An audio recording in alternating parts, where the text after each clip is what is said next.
நீங்க எப்பவுமே கலகம் பண்ற ஆட்களா இருக்கிறீங்களா? அப்படின்னா இத கொஞ்சம் கேளுங்க. இஸ்ரவேல் ஜனங்கள் எப்பவுமே கலகக்காரரா இருந்தாங்க.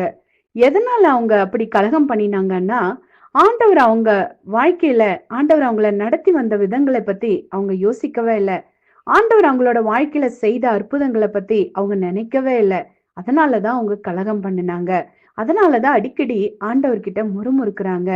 இப்ப நீங்க கொஞ்சம் யோசிச்சு பாருங்க.